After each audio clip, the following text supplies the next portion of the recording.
Welcome from Varadero de Bravado here in Premia de Mar. I'm Julia, and in this video we are going to show you how to apply F2 EcoHull correctly and protect your boat the future-proof way. Before we get into it, let's take a moment to understand what makes F2 Eco different. Because it's not a conventional anti-fouling paint. It does not work by releasing chemicals into the water. Instead, it builds an ultra-smooth surface on your hull, one that makes it very difficult for growth to attach and hold on. Less drag through the water, no biocides. And it lasts for many seasons, not just one.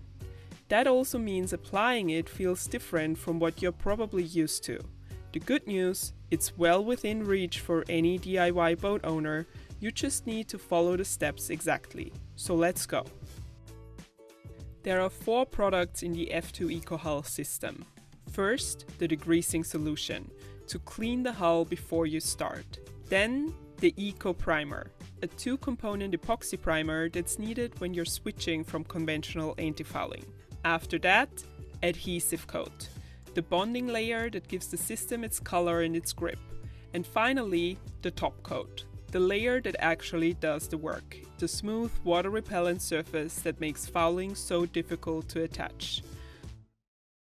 For your props, there's F2 OptiProp. That one gets its own video.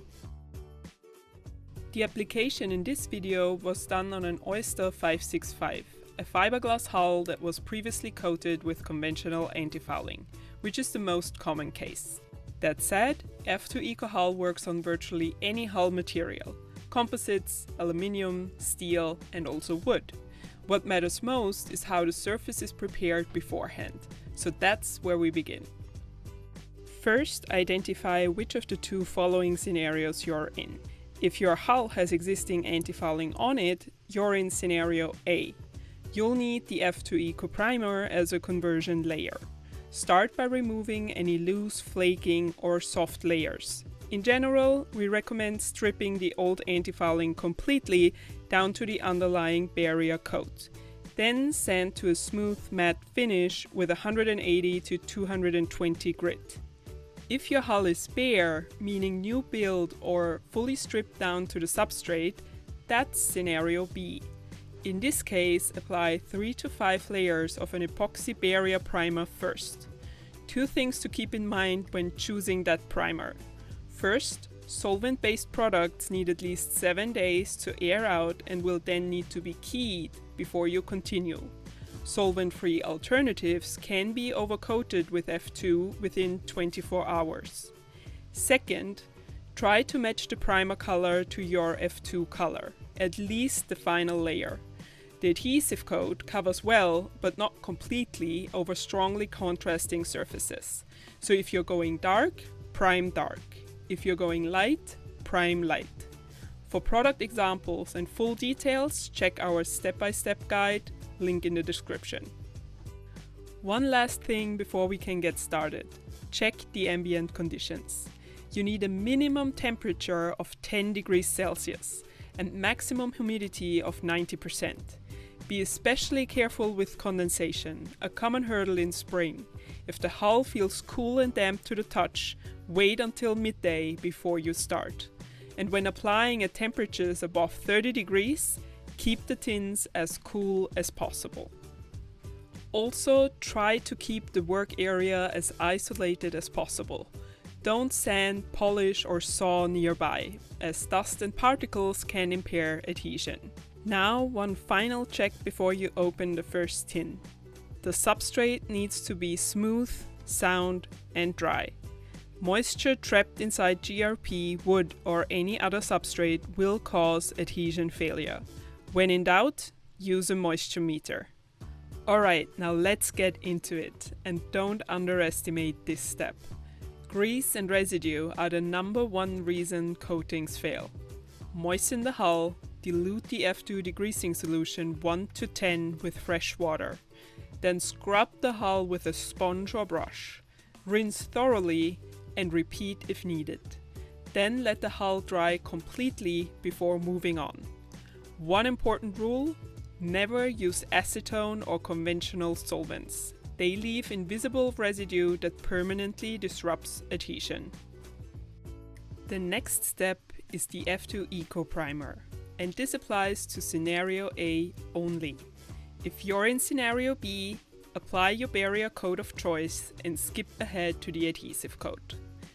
Mix base and activator. 60 parts base, 40 parts activator. Never mix directly in the container. Always use a separate mixing cup. Stir until the mixture is completely smooth and even. Once you've mixed, the clock is ticking. You have a maximum of 30 minutes pot life at 20 degrees Celsius. Warmer conditions mean even less time, so mix only what you can apply. We recommend no more than 250 milliliters per person at a time. One safety note: mixed 2K systems generate heat as they cure, so larger quantities of the F2 EcoPrimer remaining in a mixing cup can develop extreme heat. Never leave cups with remaining material unattended on flammable surfaces. Apply with a dense foam roller using the cross-roll technique. Vertical first, top to bottom. Then immediately, without picking up more material, roll horizontally across the same area. This distributes the primer evenly and closes any streaks. Coverage is around 10 square meters per liter. And don't worry if the primer looks a bit patchy. It won't be fully opaque, and that's completely fine. It's here to bond and seal. The adhesive coat will take care of the color. Wait 4 to 6 hours until the primer is touch dry. Then apply the adhesive coat within 24 hours. Miss that window? Key and clean the surface again. Next up, the adhesive coat. Open the tin and stir mechanically for 2 full minutes. The pigments settle fast and hand mixing simply isn't enough. The adhesive coat is much thicker than normal paint. That's by design. Apply it with the cross-roll technique. Top to bottom first, then distribute the material horizontally with steady, even pressure. Take your time and don't put too much on at once. If it's too thick, you'll get orange peel as it dries. If you prefer, apply a very thin first coat and add a second thin coat after 4 to 6 hours. One important thing, leave a margin around the stands. That way, when you come back after repositioning, you can overlap each layer properly. Primer, adhesive, and top coat. Wait 4 to 6 hours until touch dry before applying the top coat. The last coat is the top coat. Same process. Stir thoroughly, pour, and use the cross-roll technique, just like before. The top coat rolls much more easily. That tempts you to go thin. Don't. This is the final protective and functional layer. Deliberately roll on just as much material as with the adhesive coat. Don't hold back. If you're using the sparkle, the glitter shows you exactly where material is missing. Smooth out any runs immediately while it's still wet and remove the masking tape right after application. After the top coat, wait at least 36 hours before the boat is repositioned to access the stand areas. The coating needs time to harden enough to bear the pressure of the slings. Beyond that, there's no rush to launch. The boat can stay on land for as long as you need. Unlike some conventional antifoulings, there's no deadline by which it has to go in the water. Just remember that as long as the boat is on the hard, the surface will feel slightly tacky. That's completely by design. Full curing only happens in the water. Once the top coat is touch dry after around 4 to 6 hours, you can lightly mist the surface with fresh water to help the curing along. One important heads up before lifting the boat. The F2 surface is extremely smooth, and that's a slip hazard. Crane slings can slide along the hull or spread apart under the weight of the boat. A few simple precautions make all the difference. Brief the crane operator before the boat goes up. Ask them to tie the slings together under the hull with a line to stop them from spreading. Here you can see how that's done on another vessel.